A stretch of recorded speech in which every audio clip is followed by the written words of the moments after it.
నీవు నా సొంతమైనవులే,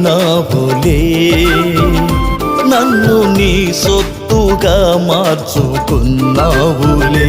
నీవు నా పైన చూపిన అనురాగమే